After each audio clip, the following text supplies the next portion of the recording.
ये जो nation states पे आपने देखा कि जैसे कि इसमें ऑलरेडी मेंशन है, it is easy to explain but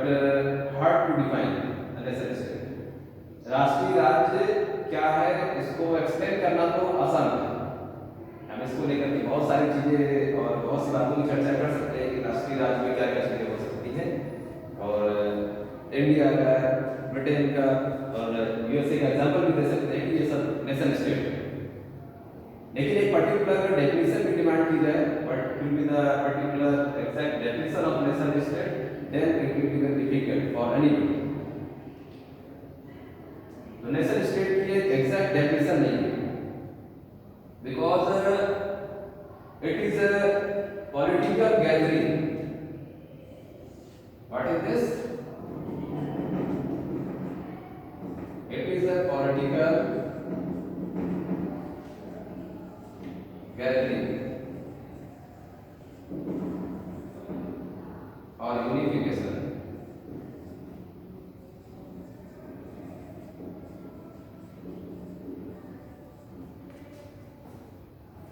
जहां तक नेशन स्टेट की,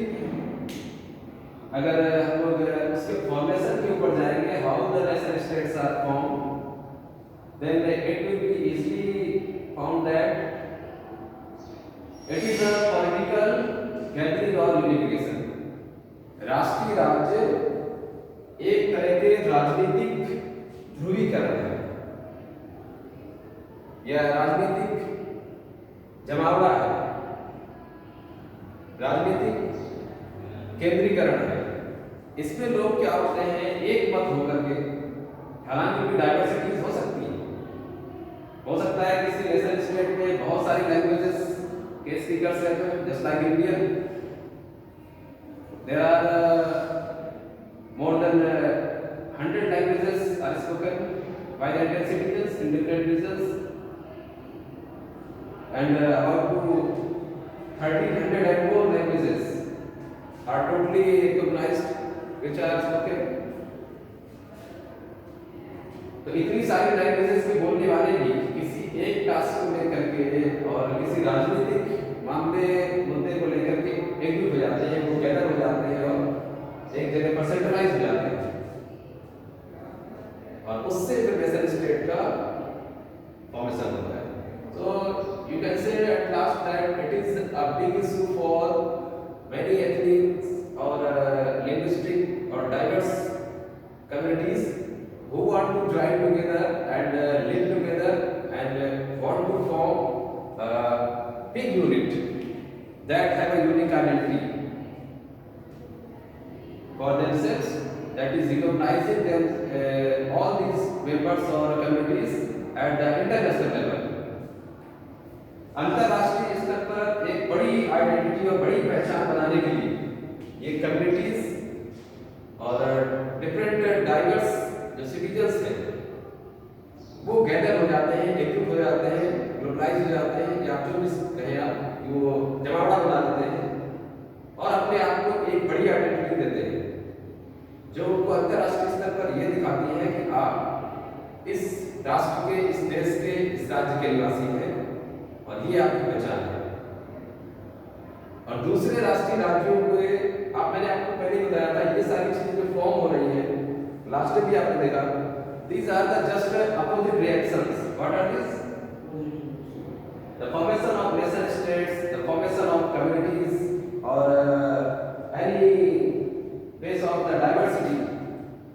or the identity, all the identities are just reflection or reaction of the any opposite actions। कोई भी चीज जब जनरेट होती है और वो ग्लोबलाइज होने लगती है, गैदरिंग उसमें जमावड़ा शुरू हो जाता है, तो उसी के अपोजिट कहीं दूसरी जगह भी जो उससे विपरीत विचारधारा वाले लोग होते हैं वो भी जमावड़ा बनाने लगते हैं, वो भी इकट्ठे हो जाते हैं और एक अपोजिट रिएक्शन के तौर पर एक दूसरा ग्रुप जनरेट किया था। तो वही यहाँ पर भी है। जब आपने देखा कि जो फ्रेंच रेवोल्यूशन के बाद फ्रांस का जो एक डेमोक्रेटिक फॉर्म सामने आता है इंडिया में, तो उसी के आसपास दूसरे कंट्रीज भी क्योंकि फ्रांस यूनाइट हो रहा, हमारी जनता यूनाइट हो रही, ठीक है, वो नेशन स्टेट के नाम पर, राष्ट्रीय राज्य के नाम पर अपनी एक बड़ी आइडेंटिटी बना रहे हैं, जिसमें फ्रांस के अंदर रहने वाले, चाहे वो जो वहाँ का कैथोलिक चर्च के फॉलोअर्स हों या प्रोटेस्टेंट रिलीजन के फॉलोअर हों, दोनों ही क्रिश्चियनिटीज हैं, लेकिन उनके फॉर्मेट अलग अलग है, एक थोड़ा एंशिएंट फॉर्म है और दूसरा मॉडर्न फॉर्म है, लेकिन फिर भी वो फ्रांस के नाम पर एग्रीड हो रहे हैं। फ्रांस में अदर लैंग्वेज के पीपल भी हो सकते हैं, जर्मन भी कुछ हो सकते हैं, स्पेनिश भी हो सकते हैं, लेकिन फिर भी वो फ्रांस के नाम पर, एक नेशन स्टेट के नाम पर यूनिफाइड हो रहे हैं, यूनाइट हो रहे हैं। अब ये चीज आस पड़ोस के रीजन में भी है, जो उस समय नेशन स्टेट नहीं बने, चाहे वो जर्मनी हो, स्पेन, पुर्तगाल, इटली हो, कोई भी हो, वो भी वहां के लोग भी देख रहे हैं, और खासतौर पर वहां के लोग थोड़ा सा इंटेलेक्चुअल और ऐसे पॉलिटिकल लीडर्स जो एक्टिव हैं इस सब फील्ड में, वो देख रहे हैं कि अरे ये लोग तो एक फ्रांस नाम के किसी पॉलिटिकल गैदरिंग के तहत यूनाइट हो रहे हैं, यूनिफाई हो रहे हैं, तो उनके माइंड में भी एक अपोजिट रिएक्शन जनरेट हो जाती है कि अब हमें भी कुछ ऐसा करना चाहिए, नहीं तो वो लोग बहुत ताकतवर हो जाएंगे और ऐसा ना हो कहीं पर कि वो हमारे ऊपर कब्जा कर ले या हमें बिल्कुल छत कर डाले। तो ये जो डर होता है, फियर होता है मास ग्लोबलाइजेशन का, यही क्या करता है, लोगों को फिर उसी के जस्ट अपोजिट दूसरा नेशन स्टेट फॉर्म करने का एक मोटिवेशन देता है, और फिर दूसरी जगह पर भी आपको वही जमावड़ा देखने लगता है, that is the political gathering और यूनिफिकेशन। आपने देखा फ्रांस के यूनिफिकेशन के बाद जर्मन यूनिफिकेशन हो रहा, वो भी उसी तरीके की नकल करके, कॉपी करके वही सारी चीजें कि जर्मनी नाम का हमारा एक स्टेट होगा, एक कंट्री होगा, उसकी लैंग्वेज जो होगी सभी की वो जर्मन होगी, हमारा एक नेशनल फ्लैग होगा, नेशनल एंथम होगा, और वो सभी चीजें जो जर्मन सिटीजन्स को यूनिफाई कर रही है, उनको स्ट्रांगली और बहुत ही हार्डली अवॉइड कर रही है दूसरे से, वो सारी पॉलिटिक्स, सारी पॉलिसीज को इम्प्लीमेंट कर रही है। आपने अगर सिंपली कहीं देखा होगा, जब कोई छोटा मोटा आंदोलन हो रहा होता है या किसी पॉलिटिकल पार्टी का चुनाव प्रचार हो रहा होता है, तो लोगों को गैदर करने के लिए, अपने साथ जोड़ने के लिए इस तरह के तमाम हथकंडे इस्तेमाल किए जाते हैं, नारेबाजी होती है, नेताओं के नाम लेकर के उनके जिंदाबाद के नारे लगाए जाते हैं, उनके नाम से या उनके कुछ विशेष कार्य होते हैं उससे कसीदे पढ़े जाते हैं, राइट, हमारा नेता कैसा हो, उनके जैसा हो, ऐसा कुछ करके उनको हाईलाइट किया जाता है, जिससे लोग उनके नाम पर क्या महसूस हो जाए। ऐसे ही यहाँ पर भी नेशन स्टेट में वो सभी चीजें, वो ट्रिक्स अपनाई जाती हैं जिससे लोग ज्यादा से ज्यादा उस राष्ट्रभक्ति के आवेश में आकर के एकजुट हों, और वो अपनी जो डिवोशन है, अपनी स्वामी भक्ति है, वो देश के प्रति समर्पित करें, इससे कि वो पूरा एरिया जो होगा, वो पॉलिटिकल एरिना बहुत स्ट्रांग हो जाएगा, उसके ऊपर बाहरी शक्तियों का जो एक्सटर्नल फोर्सेस हैं, एक्सटर्नल पावर्स हैं, उनका इम्पैक्ट, स्पेशली बैड इम्पैक्ट नहीं होता कि कोई दूसरा देश हमारी तरफ आंख उठा के न देखे। ये चीज जो होती है उनके अंदर और उनकी सिक्योरिटी के लिए काफी कारगर होती है, इसलिए वो लोग यूनाइट होते हैं। जर्मन यूनिफिकेशन देखिए, उसी टाइम पीरियड में इटालियन यूनिफिकेशन भी हो रहा, आपने देखा था इटली का एकीकरण हो रहा, वहाँ भी ये सारी पॉलिटिक्स अडॉप्ट की जा रही, जनता को बनाया जा रहा है कि अगर हम यूनाइट नहीं होंगे, यूनिफाई नहीं होंगे और अपने इस इटली को एक स्ट्रॉन्ग नेशन के फॉर्म में जल्दी से जल्दी नहीं बनाते हैं, तो हो सकता है फ्रांस और जर्मनी हमारे ऊपर क्या करते हैं, कब्जा करते हैं, या हम फ्रांस और जर्मनी से वीकर हो जाएंगे, तो आने वाले दौर में वो हमें परास्त कर सकते हैं या हमारा एक्सप्लॉयटेशन, शोषण कर सकते हैं। तो ये अपोजिट रिएक्शन होती है, जिससे फिर आप देख रहे हैं कि फ्रेंच रिवॉल्यूशन के बाद धीरे धीरे अगले 50 सालों में यूरोप में बहुत सारे नेशन स्टेट्स फॉर्मेट में आए। उसके बाद इंडिया जो कि 20th सेंचुरी में जाकर के 1947 में इंडिपेंडेंट हो रहा है, और फिर उसके बाद यहाँ पर नेशन स्टेट का फॉर्मेशन हो रहा है। ये बात अलग है कि थोड़ा बहुत स्ट्रक्चर में चेंजिंग होती है, राइट, स्ट्रक्चर में चेंजिंग होती है। जैसे हर एक नेशन स्टेट की जो गवर्नमेंट होती है उसको जो पॉलिटिकल पोस्ट है, जो इलेक्शन का प्रोसीजर है, वो थोड़ा सा वेरिएबल है, थोड़ा सा चेंजेबल है। अब भारत का जो कॉन्स्टिट्यूशन है और यहाँ पर जो गवर्नमेंट का फॉर्मेट है वो इंग्लैंड से काफी कुछ मैच करता है, लेकिन काफी कुछ डिफरेंट भी है। अब इंग्लैंड में देखिए थोड़ा सा सबसे टॉप मोस्ट जो पावर है और जो पोस्ट है वो वहाँ के क्वीन और किंग के पास होती है।